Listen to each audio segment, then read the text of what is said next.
नमस्ते। आपका अरविंद गणेश दामले चैनल में स्वागत है।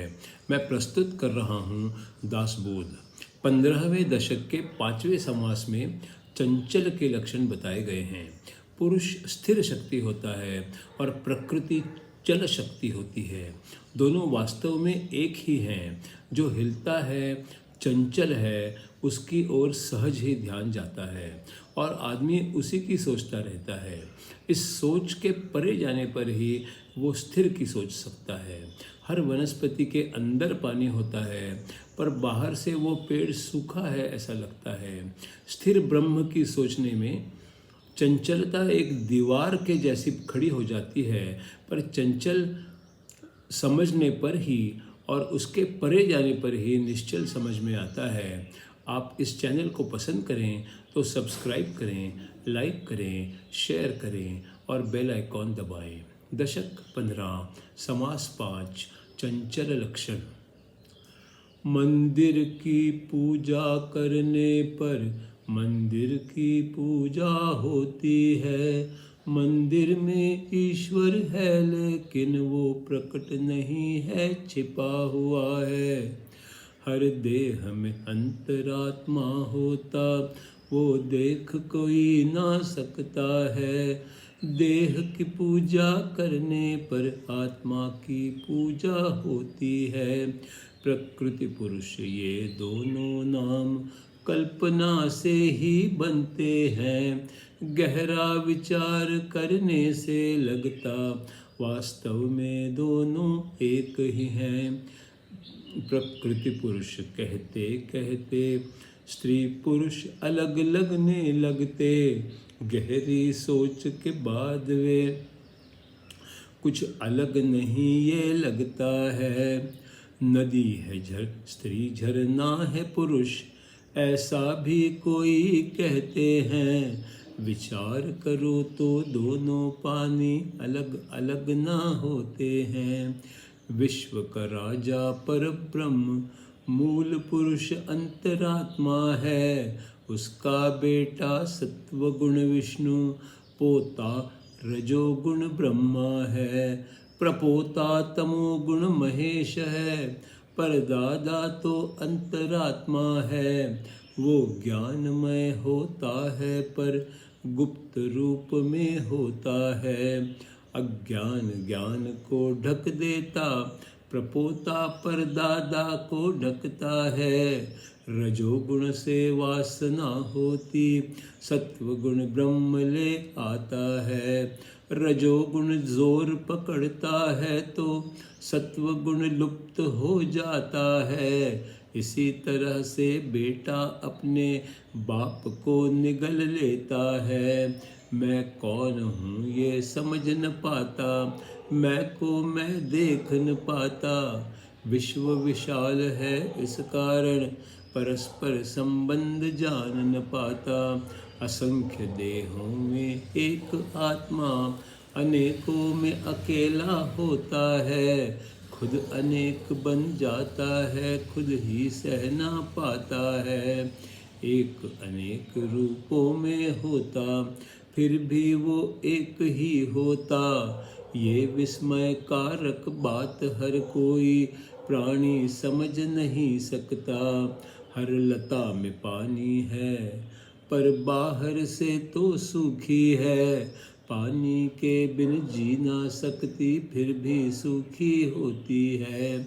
पौधे को पानी दे दो तो पौधा ऊंचा उठ जाता है। पानी उसमें भरा हुआ ऊपर से सूखा लगता है। अंतरात्मा सब में भरा हुआ बाहर से नजर न आता है।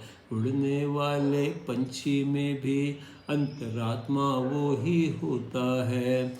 जो पंछी आकाश में उड़ते वे भी सूख न जाते हैं। अपनी जगह उनमें भी प्रगति हर पल होती रहती है। अंतरात्मा के होने से ही वृक्ष फलते फूलते हैं। अंतरात्मा ना होने पर उनकी लकड़ी बन जाती है। वृक्षों को खाद मिलती है, वो भी जीवों की होती है। वृक्ष सुनते बोलते हैं, विचार भी ग्रहण करते हैं। प्राणियों से प्राणी बनते और वे ही उन्हें संभालते हैं। सुनते बोलते विचार करते एक दूसरे को सिखाते हैं। जो होना था वो हो जाता, पर लोग कल्पना करते हैं। अपनी अपनी समझ के अनुसार विश्व की बात बताते हैं। कल्पना से कोई जो कहता वो अनुमान ही होता है। जो ज्ञानी है जानता है, वही ये सब पहचानता है। तर्क से मान गया अगर कोई ज्ञान नहीं पाता, जान गया अगर सब कुछ समझ नहीं कुछ भी आता। जो प्रत्यक्ष है अनुभव है, वही तो सीखना होता है। अनुभव बिना जो भी ज्ञान वो अनुमान के जैसा है। सब तत्वों का मूल कौन है, उसको अब पहचानना है।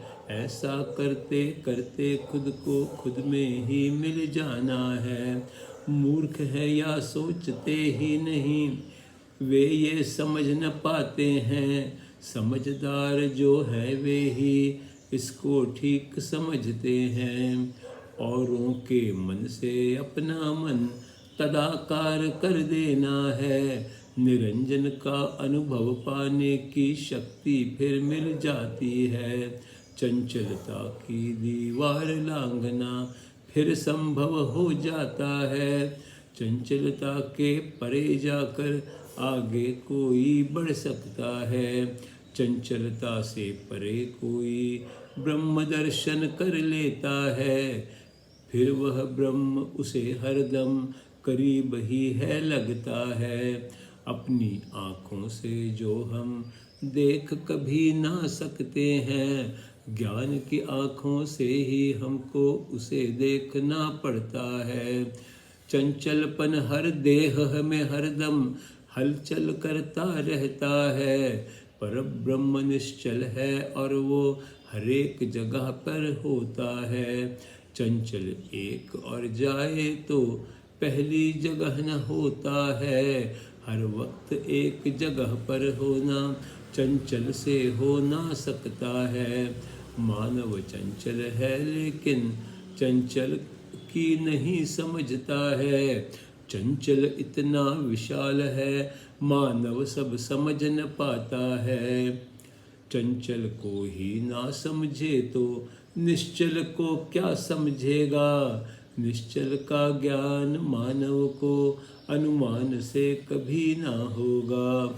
मानव मन एक देश का, पर ब्रह्म सब देशों का। इसीलिए मानव मन को पर ब्रह्म न मिलता है। ब्रह्म ढूंढे ही थक जाता और फिर पीछे मुड़ जाता है। सब कुछ ब्रह्म ही है ऐसा बिना अनुभव के कहता है। सारा सार विचार न हो तो अज्ञान का अंधेरा होता है। सत्य के बदले मिथ्या को सत्य समझता रहता है। दोनों मिलकर जो बनता वो परमेश्वर कहलाता है। वहाँ पहुँच प्रयत्न ज्ञान उपासना तक समाप्त है। कर्म उपासना ज्ञान ये तीनों वेदों के ही विभाग हैं। प्रत्यक्ष अनुभव मिलने से ही ज्ञान विज्ञान बन जाता है।